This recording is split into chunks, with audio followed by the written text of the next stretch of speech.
পেয়ারার বাগানটি পরিদর্শন করতে আসলাম। এই হচ্ছে আমার সেই পেয়ারা গাছগুলো, মোটামুটি খুব সুন্দর হৃষ্টপুষ্টভাবে বেড়ে উঠছে।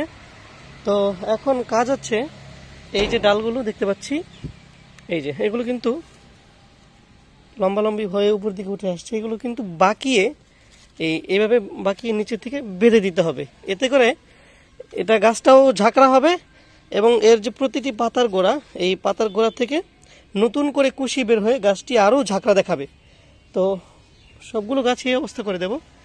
এখানে কতগুলো গাছ রয়েছে, পেঁপে গাছ, এটা পুরুষ গাছ আর এটা স্ত্রী গাছ।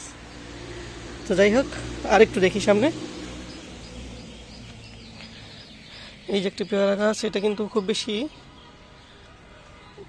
বারবারটি হয়নি, তো হয়তো একটু পুষ্টি কম পেয়েছে, এটাও হতে পারে।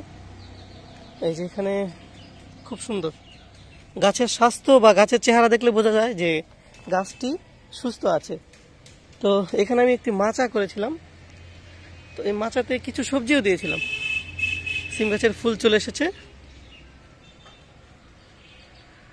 আর সবচেয়ে আকর্ষণীয় যে জিনিস, এটি খুবই মজাদার একটা বিষয়, এই যে এই গাছটা আমি লাগাই নাই, ঠিক আছে, এটার বীজ কোনো না কোনোভাবে এখানে পড়ে অটোমেটিক আল্লাহর রহমতে গাছটি হয়েছে।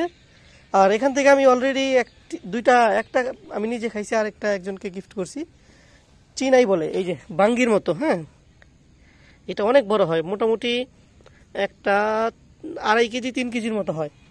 এই যে একটা এখানে আছে আর একটা এখানে আছে, মাশাআল্লাহ খুব সুন্দর। এটা কিন্তু কোনো যত্ন বা কোনো স্পেশাল কোনো ট্রিটমেন্ট কিছুই করা হয় না, এখানে খুবই অটোমেটিক আল্লাহর রহমতে খুব সুন্দরভাবে হচ্ছে। এটা হচ্ছে আমার ছোট্ট একটি বাগান, সাজনা গাছ।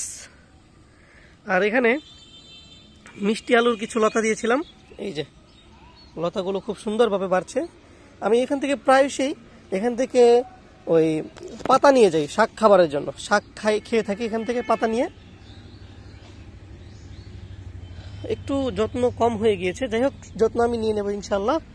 আর এই হচ্ছে আমার ছোট্ট পেয়ারা বাগান। সবাই অনেক ভালো থাকবেন, আর আমার এই ছোট্ট বাগানটি কেমন লেগেছে সেটা একটু জানাবেন।